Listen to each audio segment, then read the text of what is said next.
If I were to tell you that Doctor Who had an episode that crammed 2 billion years into 50 minutes, you might say that's a hell of a long time. Personally, I think it's a hell of an episode.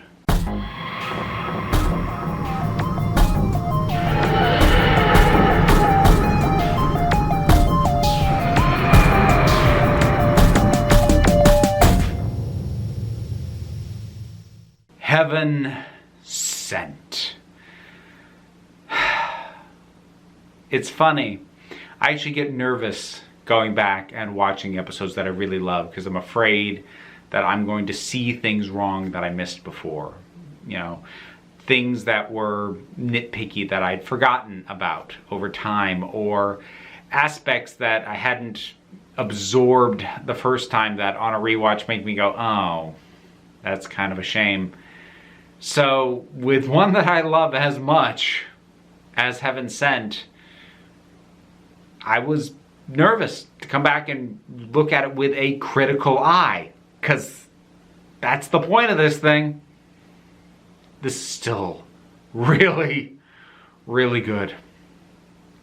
I love the ambition of it just on premise.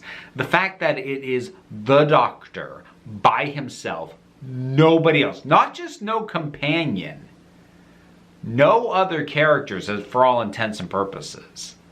Like, there's a child he talks to at the very end, there's the monster, there's his vision of Clara, but she's not really there, and that does not count. This is the Doctor completely and utterly alone, and not knowing why.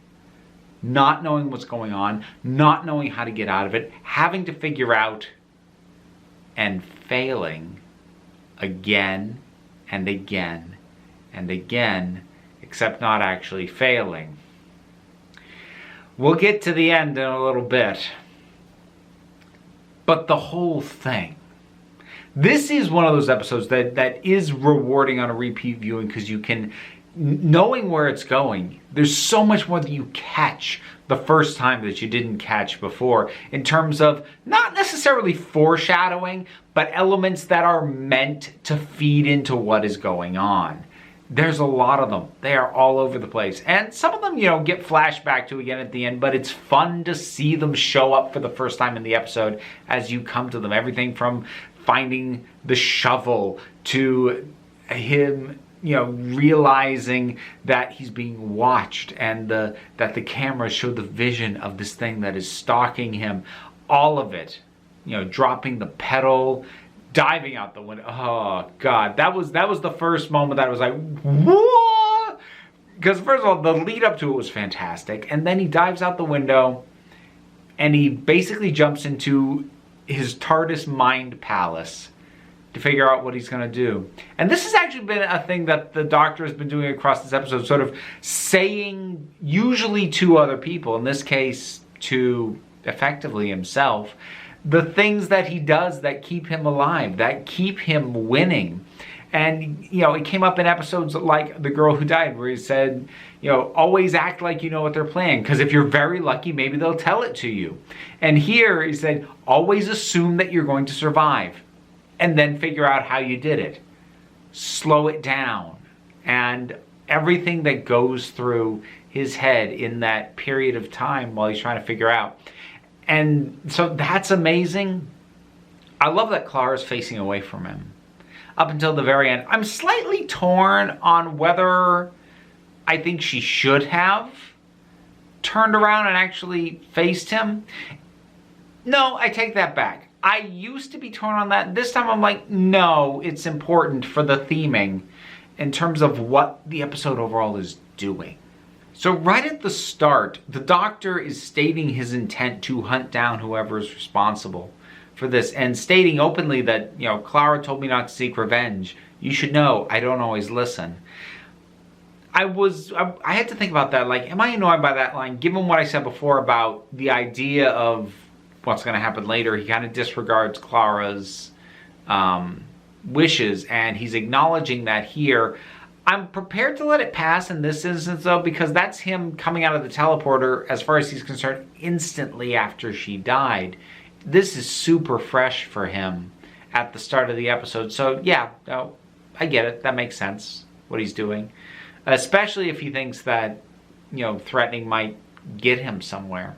I really do enjoy that the Doctor is legitimately scared of the situation he's in and of this creature, specifically this thing from his nightmares, his childhood nightmares.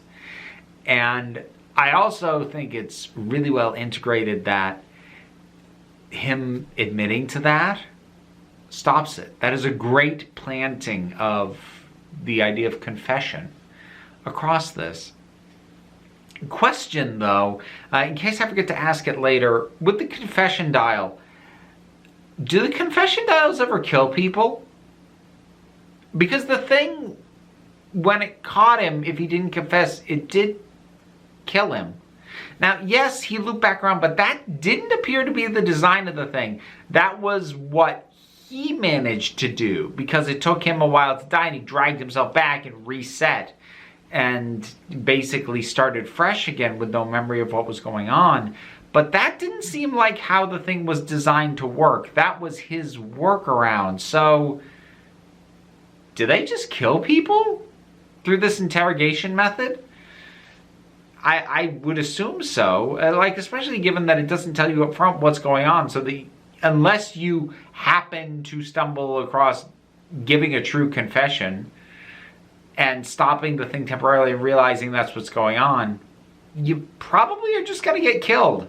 Actually strikes me as a super inefficient interrogation method if the person doesn't know what's going on. But that's kind of a meta nitpick.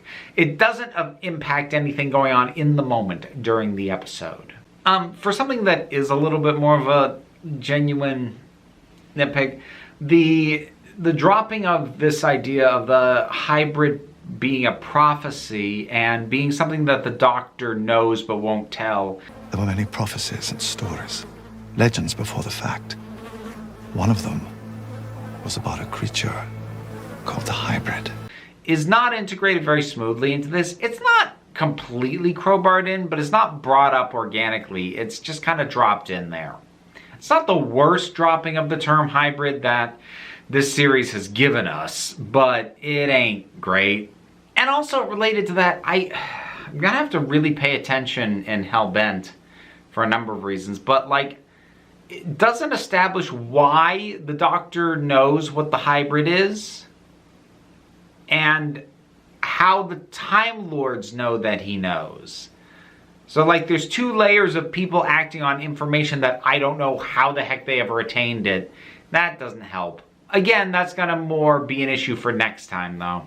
So I want to bring up the thematics of this and the creature, because I found myself wondering, what does this creature represent?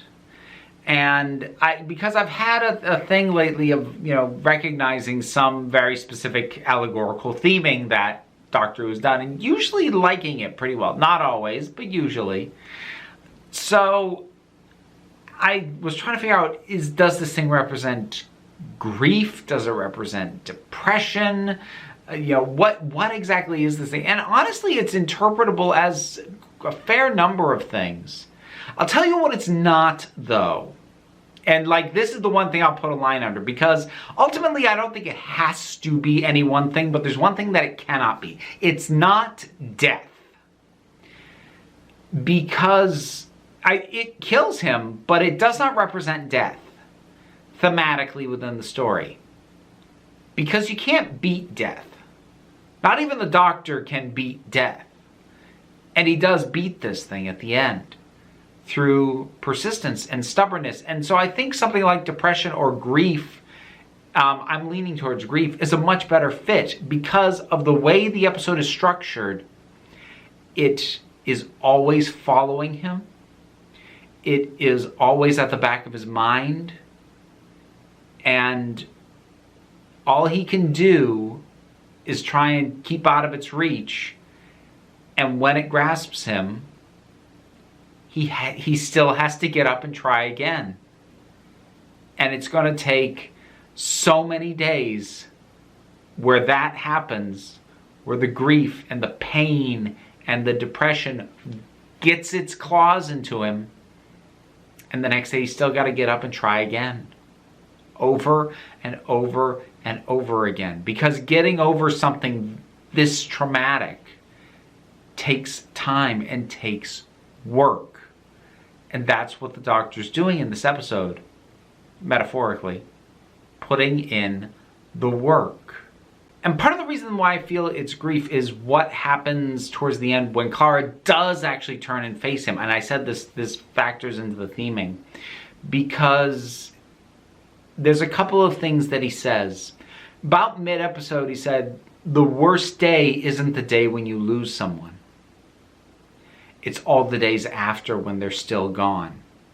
And that's what he's living through with this. Every day he resets, has to do it again, and she's still not there. And then, at the end, he's bemoaning that fact. He says, whatever I do, you still won't be here. And Clara has 3 very simple words for him. Get over it. Because you have to. Because grief and depression will drag you down every day until you get over it. And that can take a lot of time. That can feel like it takes 2 billion years worth of time before you break out of it and feel the light again and don't feel the breath of despair on the back of your neck. But you can do it. It's work. It is hard work. It is pounding your fist against a wall of solid diamond kind of work. But it's work that you can do, and you can get on the other side of this. This episode is beautiful and really does a great job of dealing with the doctor's grief and forcing him through the process of coping with it again and again and again and again and again and again and again until he actually conquers it and is able to move forward. In theory, here's the thing. I tried to think if I could come up with another interpretation of this episode. Because if I'm right with how I read this episode, it makes Hellbent all the worse. Because if this episode is about overcoming grief and how hard that is to do and how much work is involved in that, and the doctor puts that work in, then his actions in the next episode almost completely undo that. Or at the very least severely undermine it. So I'll leave this as an option in the comments. Do people have other interpretations of this? Now, even if there is one, I'm still going to be disinclined to take it just because it makes Hellbent work better, because this feel and this vibe that I get from it that I've just shared with you is a huge part of why I love this episode. I mean, the one other thing that I love about it is something that I honestly can't ever recapture again. And that is the very first time that I watched it. It was truly an emotional roller coaster. So often when people say things are an emotional roller coasters and I watch them, they feel more like just yo-yoing tone. Here, it was truly an emotional roller coaster at the end when I realized that he kept dying and doing it over and over and over again. And then the number of times that he did it and was still doing it sunk in. And I remember watching it for the first time and I felt this brick in my gut weighing down and just sink. And then I noticed he was getting farther into the story of the shepherd's boy a little bit every time. It was the time when he gets as far as, and the shepherd's boy says. Because initially, he doesn't get that far. And then after that, he says, and the shepherd's boy, and I didn't notice that addition to the story. But he said, and the shepherd's boy says, that's when it sunk in. And I went from this low emotional place, feeling like I was right there with him, just being dragged down to hopeless despair. And I shot to the moon. The joy and the thrill of realizing what he was doing and getting to see him do it was amazing. But like I said, interpretation-wise, I'm open to the possibility that maybe I'm wrong. But at the end of the day, truth be told, I don't care. Because my view of this episode is a huge part of why I like it. And I'm not going to take on an interpretation that I don't like as much, or that doesn't make as much sense to me, to try and salvage what I'm about to watch. That's for next time. For right now, Heaven Sent is as good as I remember it. It is beautiful. It is meticulous. It is expertly crafted. This is a phenomenal episode. Heaven Sent. Have you seen it? What did you think about it? Whatever your thoughts are, drop something on down in the comments. Let's talk about it. I have a Patreon. It helps pay the bills around here and keeps this entire operation afloat. If you're able to help me out there in any amount, there are perks for all tiers. I would greatly appreciate it, even if you can't, though. Liking, sharing, subscribing, hitting the bell, those things help me out as well. So, I would appreciate it, certainly, but you also don't have to. Because at the end of the day, you are the council. I just run the meetings. And until next time, this council is adjourned.